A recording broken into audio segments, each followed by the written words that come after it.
First tonight, the debate over expanding the North Atlantic Treaty Alliance to several countries in Central Europe. The debate flared today at the European Security and Cooperation Summit in speeches by President Clinton and Russian President Yeltsin.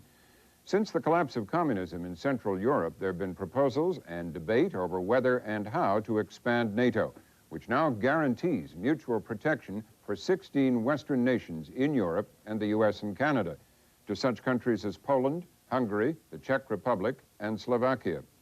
Today, at the so-called CSCE summit in Budapest, President Yeltsin repeated his country's opposition to that idea. He warned of a cold peace and said the world could not be run from one capital, a reference to Washington and the U.S. But the issue of NATO expansion has also divided American officials and analysts. We take up the story with two of them, former Secretary of State Henry Kissinger and Jack Matlock, former U.S. ambassador to the Soviet Union and Czechoslovakia, now a professor at Columbia University. Starting with you, Ambassador Matlock, the Russians are clearly very unhappy about the prospect of expanding NATO. Let's start with this. Actually, what is the U.S. policy right now? How quickly is the Clinton administration pushing to expand NATO, from what you can read? Well, my understanding is that their position is that the East Europeans should be prepared for NATO, and though no date has been set, the question is not if, but when.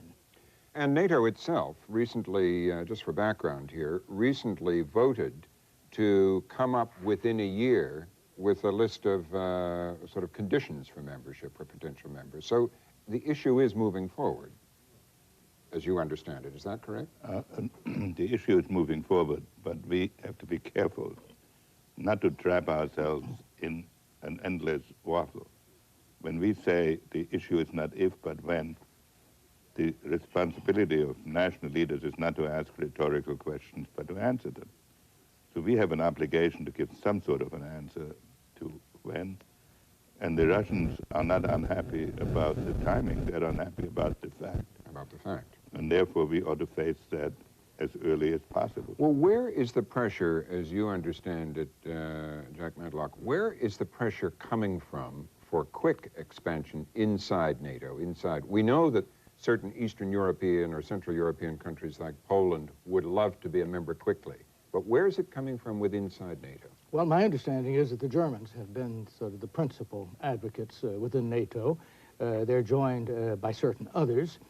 I'm one who feels that while we should leave the possibility open, that we should make clear that we would back expansion only if there is a threat which needs to be met.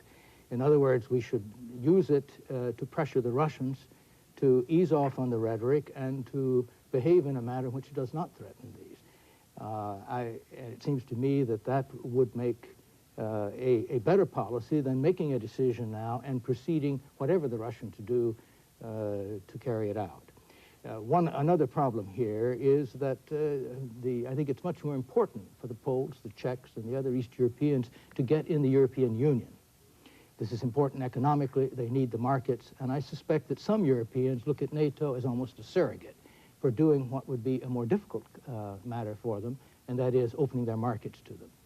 So Mr. Matlock does not see a need to press for expanding NATO to those countries at the moment. What do you see?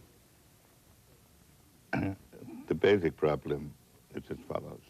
The reason the Germans are interested in the expansion of NATO is that the border of NATO now is at the eastern German border, which doesn't happen to be threatened because that's the border with Poland.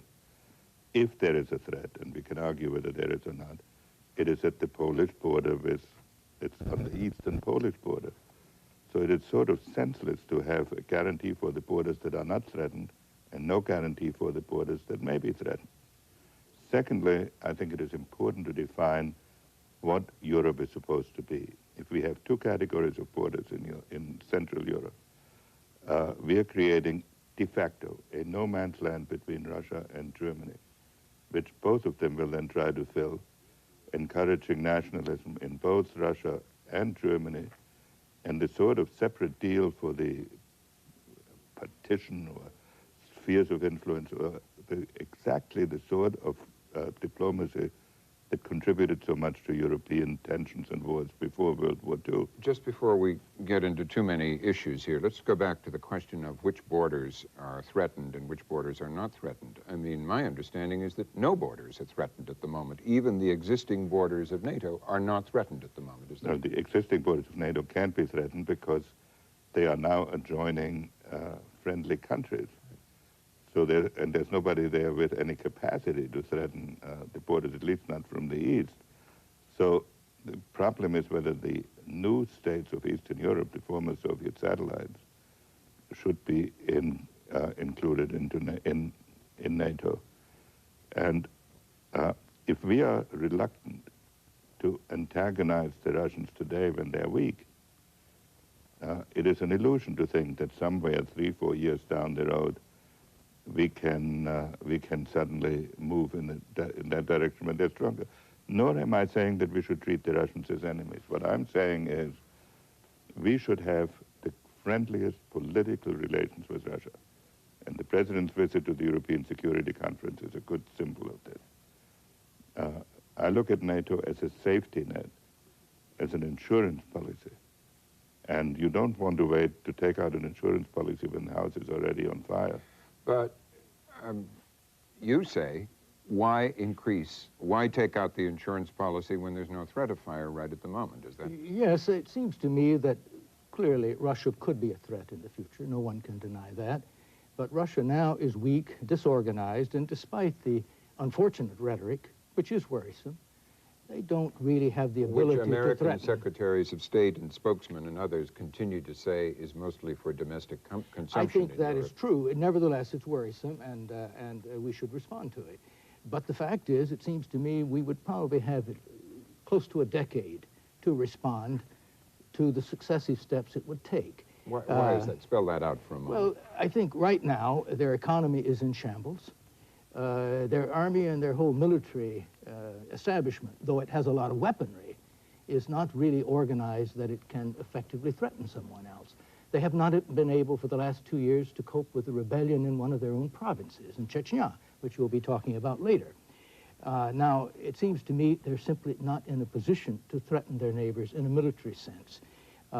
If they started to, we would have time to. That is my contention, and it seems to me that we should make clear the sort of things which, if they should do, we would feel compelled to take countermeasures, and I think that would be a considerable deterrent.